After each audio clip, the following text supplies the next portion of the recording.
My name is Vanessa. I am a mom to a 3-year-old, which you probably saw running around, hugging your legs and doing random things. But I'm also an athlete. I've always considered myself an athlete. Kind of runs in the genes, runs in the blood, and just kind of lost. And I lost that for a while, and so that's kind of where I'm going to pick up on. I want to take you back a little bit, kind of give you some insight as to what childhood was like, take you into the accident. I'm going to spend a little bit of time discussing really the accident because I want to take you all there. I want you all to kind of get a feel for what that was like. So, as I said, I was 15 years old when the car accident happened, but before that, childhood was good. Really no worries at that time other than who's going to come over and hang out that weekend, what kind of get-togethers we were going to do, and never giving my mom a warning at all. It was just always, we're going to have a house full of people this weekend. And as we can all relate, our teenage years, they're pretty good. And we don't think they're good at the time, obviously, because we have rules, but it's the easiest part of life that, we could really have gone through. And so life was pretty typical, like I said. And this was until Easter Sunday, 1998. Me and my family decided to go to Grand Prairie to spend Easter Sunday, like any Sunday, with my grandmother. And on the way there, my aunt offered for some of my siblings to go back home with her for the evening. And I decided, no, I didn't want to do that because I wanted to go out and hang out with my friends that evening. And so I decided to go back home that night. And my little sister, which was like my little shadow, Jackie, she was literally where I was, she was, decided she was going to go back with me. She didn't have anything to do that night, but she still wanted to go back home with me. And so we decided to go ahead and go home, and we always had designated seats. Every time we got to the car, we made it a point to race to the car because I wanted to beat her. I wanted to get there first. I wanted to sit behind the driver's seat, and I wanted to be able to see my mom directly in the passenger seat. So that night, naturally, I was sitting behind the driver's seat. Jackie was sitting behind the passenger seat. And we're driving home, and I'm sleepy, so I kind of doze off in the back seat. And I wake up to the terrain. Obviously went from a smooth terrain to it's all of a sudden very bumpy. And I can hear my mom yelling. I can hear a lot of chaos going on in the front seat. And so as if this is the driver's seat and this is the passenger seat, I literally look, and I look in the middle of the windshield, and all I see is grass and debris in the windshield, and then it's just an abrupt stop. I mean, we hit a culvert, which is just a cement wall basically going, I don't know, maybe 30, 40 miles per hour. We had just passed a light, so we weren't going, as fast as we might have, had we been going full speed, but we were going fast enough to have an abrupt stop like that. The impact of something like that, definitely your body is not prepared for that type of trauma. And so my seatbelt did not work. I just remember my mom yelling, "Get out of the car, everybody get out of the car." So I'm conscious. I'm fully aware of what she is saying. I'm fully aware of the situation. I'm trying to open the door, and I'm trying to undo my seatbelt, and I'm just trying to rush to get out of the car, but I'm really struggling. And I'm not in a lot of physical pain. I'm just struggling with breathing. I feel like I'm literally in a swimming pool drowning. And all I can remember is gasping, and I'm just gasping for air, and I just can't catch the air. But I'm still trying. I'm still trying to do what I can to get out of the car, and then just like that, lights out. And everything from that moment was pretty much told to me what happened. My mom pulls me out of the passenger seat from the back, or she pulls me out from the back, and she realizes this is not good. There's no external bleeding anywhere, but my eyes are already rolling behind my head, stomach's starting to swell, body's starting to swell, and pulse is getting very, very, it's very slow. So care flight gets there, and I basically had an outer body experience in the care flight as well. I died en route to the hospital. got me to the hospital. The first and only thing at the moment was we've got to save her life. And the only thing that they needed to do at the time was basically fix everything that was ruptured internally. So during impact of the accident, shoulder part didn't lock, lat part locked. On impact, the lat part ruptured and pushed all my internal organs up into my diaphragm, and my back broke at the same time. So spinal cord injury, that was not even on the radar. Let's just save her life, and let's take out what we can and see if she even makes it within the next 48 hours. And that's what they gave me. They gave me about 48 hours to make it. They started surgery. They removed my kidney. They removed my spleen. They removed a lot of intestines. And body was already going into shock at that time. So they left me in a bed in an induced coma with my stomach open, literally with just saran wrap over it. And they just said, we're going to wait to see if she makes it past these couple of days to go ahead and finish her abdominal surgery, and then we'll worry about everything else later. So during the 48 hours, they had a chaplain to come in and, be prepared just for the worst. We had all my family and friends coming into it at a time to say their possible goodbyes. And, I imagine that it was tougher for them than it was for me at the moment, because I'm just a body. I'm already in my mind. I'm already just not in the physical realm. So I think it probably happened while I was in ICU, where I had this outer body experience. And they always say, and you see in the movies and hear in the stories, where when you die, some people have the moment where they leave their body and they, see the light, or they see, their body. It's kind of like the movie Ghost. It's the best way that I can explain it, is I could see myself in the care flight, lifeless, and I could see the paramedics over me. And I don't know if it was the drugs, I don't know if it was all the morphine and Demerol that I was on, but it was definitely a very real situation. And so I wake up about 3 or 4 weeks later, and at this point, the stomach's pretty much as healed up as it's going to get. However, we can't do spinal cord surgery yet. I don't even know I have a spinal cord injury at this moment. I don't know anything. I'm completely oblivious. So the doctors come in and they say, well,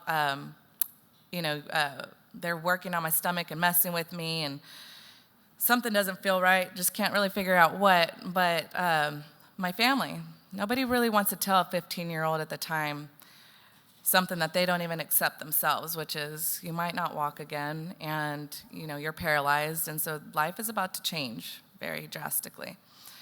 And I can't blame them for what they did or how they thought about that, because I'm a mom now, and I realize why that was a protective mechanism. But at some point in time, the doctors walked in, and I asked them, what's wrong? And they said, well, you broke your back, you have a colostomy bag, and tubes, and you're basically going to have to learn how to do everything all over again. So you're going to go to rehab, and you're going to learn how to live life in a wheelchair. You're going to learn all the basics, everything you need to know. Okay, well, this doesn't sound like fun. You're a liar. That's not going to happen. And I'm going to walk, and it's going to happen like next month, so I'm going to be fine. And literally, I thought that I was going to be fine. I didn't realize that it was going to be a matter of years. I thought for sure by the age of 15, 18, I would walk. 20, for sure I would be walking. 25, okay, now I'm starting to lose a little bit of hope. 30, wow, this is really the reality of my life. So I didn't accept what happened to me initially. And as you said, everybody kind of has a similar story. Might not have been a tragic car wreck, might not have been, being diagnosed with HIV or some of the other stories that we might hear, but everybody has some sort of tragedy or something that you've gone through that is very real to you. And I can just remember being in the hospital and my dad saying, keep a journal. You need to journal. You need to write what you're going through. You need to realize that, journal day to day. I was like, okay, because in my mind, I didn't see progress on a day-to-day basis. I didn't see progress in the near future. I just, I saw A and I saw Z. I didn't see all the little steps that were going to have to go in between that time frame. And I realized why my dad said to go ahead and keep a journal. because he wanted me to at some point look back and realize, wow, look how far I've come. Look at what you can be thankful for, just the simple things, being able to sit up in bed, being able to transfer successfully. And all this is going to lead to somewhere in the end, but just trust the process.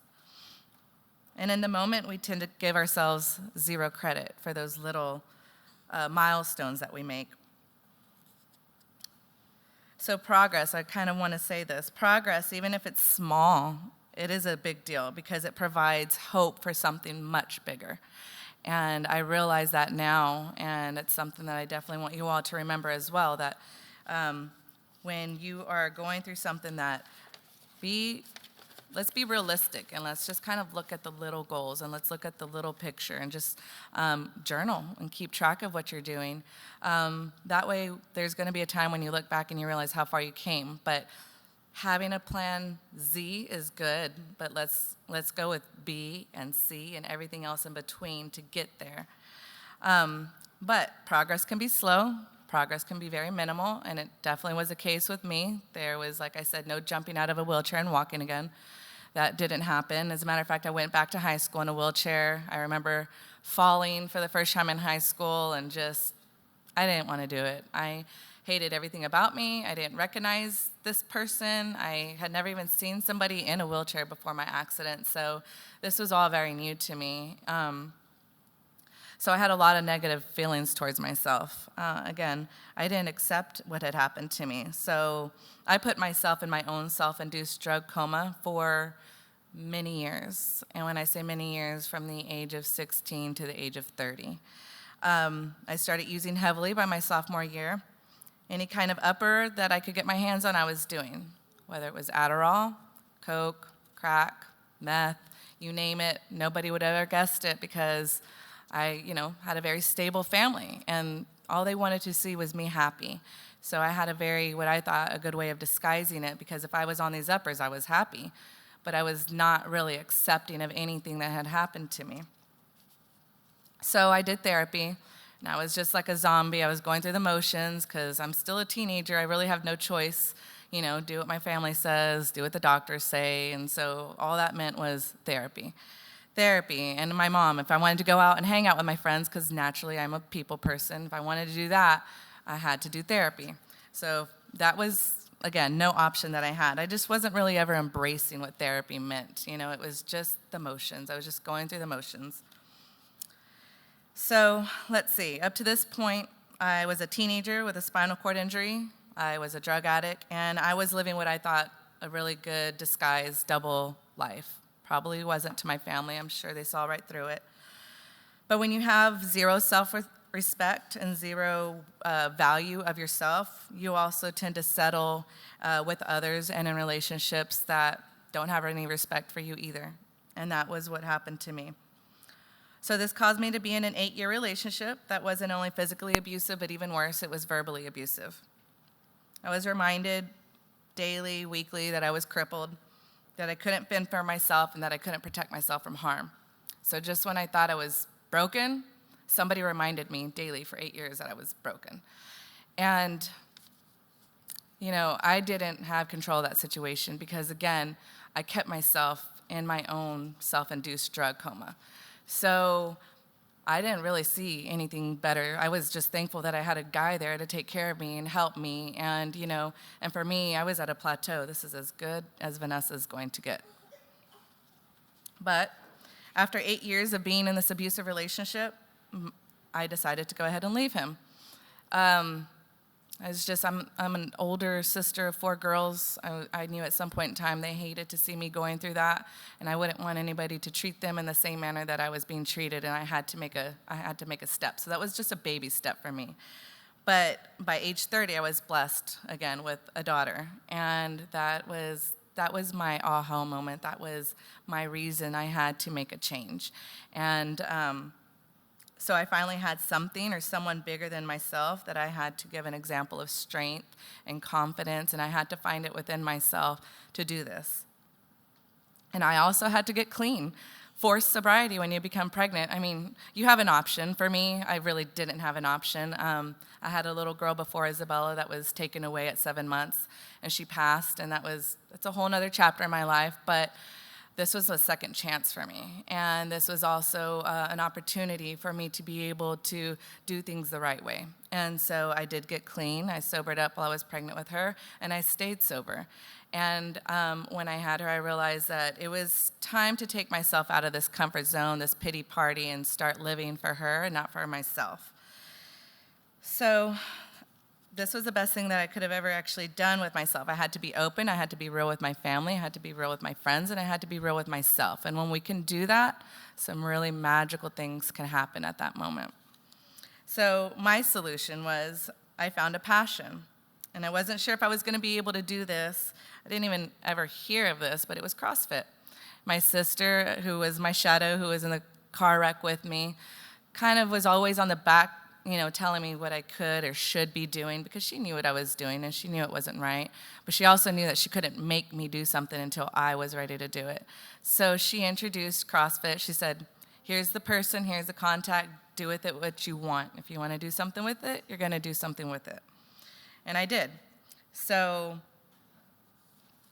sometimes I feel like the less you know about something, the better, because especially in a situation like CrossFit, I probably wouldn't have ever tried to do it. But I just showed up at a gym one day and talked to a trainer, and I actually signed up for my first competition before even doing CrossFit. And I thought, I was an athlete before the accident, so I'll be good. So I signed up for the competition and gave myself 3 months to train really hard for this competition. And it's on turf, middle of the summer, June or July of 2014. And I'm still very confident. I'm like, I can do this. And then we get out there and we do the first workout, and it's the simple task of battle ropes. Oh my God. I was either gonna vomit, puke, pass out. Either way, I was questioning everything I ever decided to do at that moment. I was like, this is barely like the first workout. I still have 3 more throughout the whole day. What did I just get myself into? But I saw some amazing people at that moment. Talk about getting yourself out of a comfort zone and accepting that, just putting yourself in a place. And better yet, this is, a challenge I'm going to give all of you at the end, but I signed up for this competition before I even tried to, because my mind would have definitely told me all the things and the reasons as to why I couldn't do it. So I signed up, but like I said, I'm glad I did, because not only did I learn that I wasn't as strong as I thought I was, but that I could get there, I also saw some amazing athletes. I saw people with missing arms. I saw people with missing legs. I saw people with missing arms and legs. I saw people in wheelchairs. And they were strong, and they were in shape, and they were beautiful, and they were happy, and they were glowing, and they were everything that I wanted to be that I just couldn't find within myself. And it was when I saw them, I finally related, just like I related to this community of people where, all I wanted to do was stay high and party, and I related to them because they didn't want to excel, so I didn't want to excel. But this is another community, and I could relate to this community because there was another part of me that was channeled that I could relate to. And so now I'm thinking, I can do this. I'm going to do this. I want to do this. I want to be a part of this. And so at this competition, I met David Vabora, who is owner now of the Adaptive Training Foundation. Had no idea who he was at the moment, and honestly, David probably didn't even really, Adaptive Training Foundation wasn't even a thought at the time, but he had a vision as well. And he said, come to my gym. I want to train people like you who have disabilities.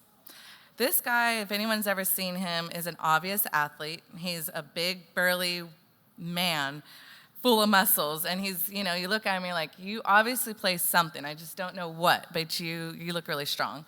And so I took him up on that, and I showed up at the gym thinking I'm going to walk into a gym full of people, and it's just me and David. And I'm like, okay, so where is everybody? And he's like, well, and he was very confident, because with confidence, you can do anything, right? And so he says, well, just tell me about yourself. So David immediately gave me some goals, and we said, what do you want to do? What is your biggest goal? And I said, realistically, I would just love to be able to walk with just one crutch, one cane. That way I can hold my daughter's hand. I can open a doorknob without, these things hanging all over the place. Or, I can carry a bag. I can do something. That's what I want to do. And if it progresses to a cane, if it progresses to me walking without anything, that's amazing. I'd be happy with that. But for right now, just realistically, just I want one free hand.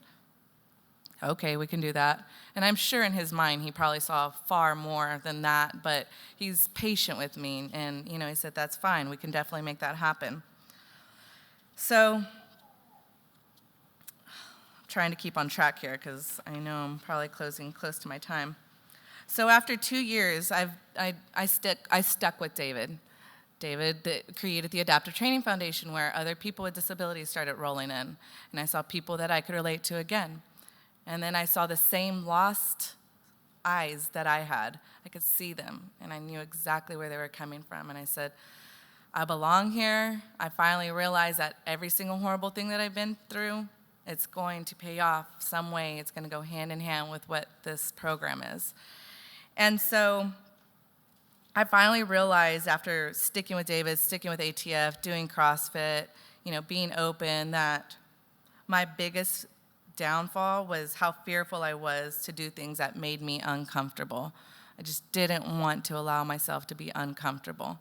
And that's where a lot of us, we all can relate to that. We all do that. It's called not getting out of your comfort zone.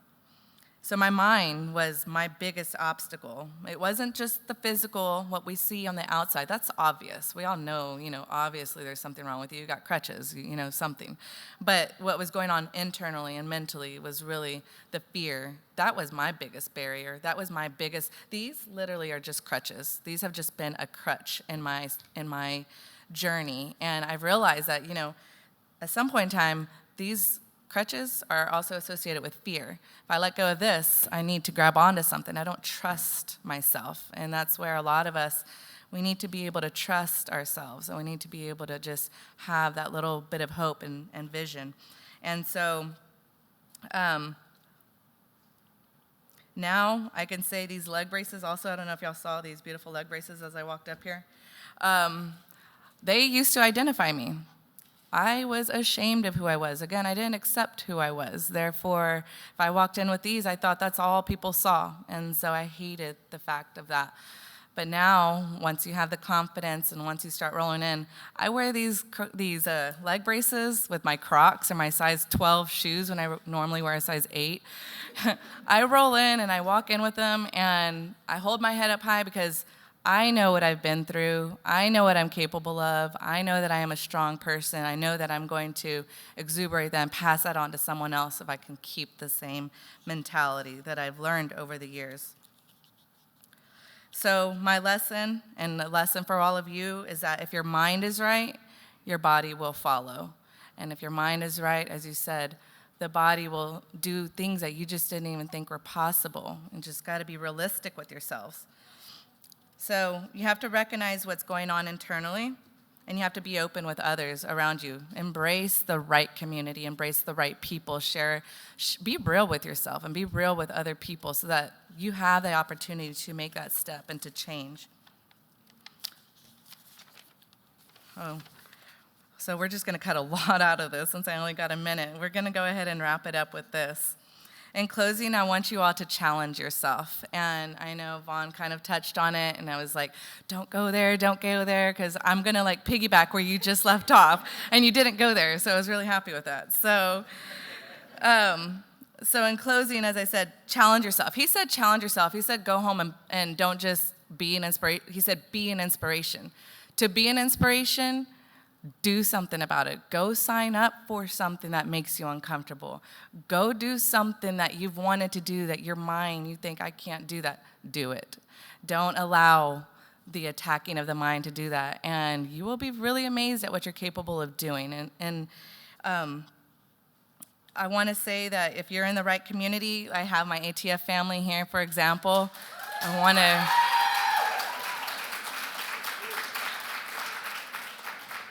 You all are amazing, and I am so happy and blessed to see this journey of triumph that each and every one of you are also going to go through. We could probably all relate on some level, but you all have some amazing things because you're already taking a big first step in just being at ATF. So that's why I challenge you all to sign up for something. Get out there, sign up for your first obstacle race, sign up for CrossFit, the gym, whatever. Do something that you're scared of, and I promise you'll be surprised. And realize that when you're moving forward and you're taking strides, that people are watching you. So you're indirectly giving someone else hope just by getting out of that comfort zone. So that's all I have.